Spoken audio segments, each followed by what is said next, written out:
শুভ জন্মাষ্টমী বন্ধুরা। হ্যাঁ জানি ব্লগটা শেয়ার করতে আমার অনেকটাই দেরি হয়ে গেছে, তার জন্য আমি খুবই দুঃখিত। জন্মাষ্টমী আর একটু সাজুগুজু করবো না এরকম কি হয়, তাই স্নান করে একটু সাজুগুজু করে চলে গেলাম গোপাল ঠাকুরকে সাজা। সেই দিন বাড়িতে অনেকই কাজ ছিল, তাই সবাই কিছু না কিছু কাজে নিযুক্ত ছিল। আর দেখো চারিদিকে দিদি কি সুন্দরভাবে আলপনা দিয়ে দিয়েছিল, আর এদিকে আমি সাদা শাড়ি পরেছিলাম বলে মাই আমাকে সুন্দরভাবে আলতাটা পরিয়ে দিচ্ছিল।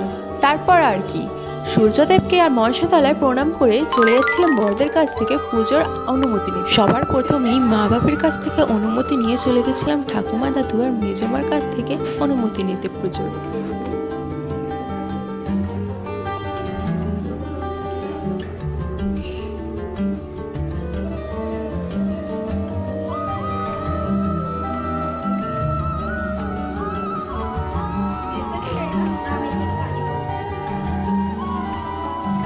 তারপর বাড়ির সকল বড়দের কাছ থেকে অনুমতি নিয়ে আমি বসে পড়েছিলাম পুজোতে।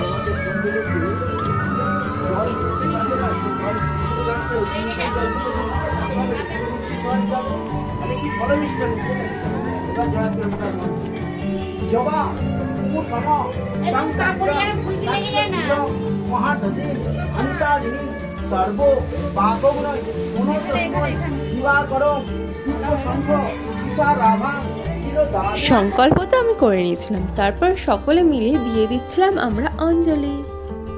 বাই দ্য ওয়ে, আজকে আমি আমার ফুল লুকটা কমপ্লিট করেছিলাম ইনসাইনের ফাউন্ডেশনটা দিয়ে। এটা আমার মোস্ট ফেভারিট একটা ফাউন্ডেশনের মধ্যেই পড়ে। এটার অনেকগুলো দারুণ ব্যাপার আছে। এটা হলো full coverage foundation and waterproof. আর দাঁড়াও এটার দামটাও তো শুনে যাও। এটা আমি অফারে পেয়েছিলাম মাত্র 320 টাকা। এখানে আমি তোমাদের ওয়াটার টেস্ট করেও দেখিয়ে দিলাম, তোমরাও কেউ নিতে চাইলে কমেন্টে অবশ্যই জানিও।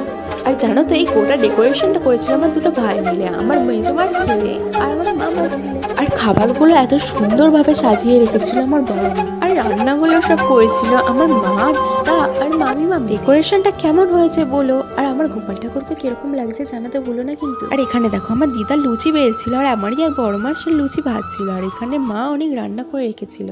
পুজো কমপ্লিট হতে অনেকটাই দেরি হয়ে গেছিলো, তাই বাচ্চাদেরকে খেতে বসিয়ে দিয়েছিল, আর আমারও প্রচণ্ড খিদে পেয়ে গেছিলো।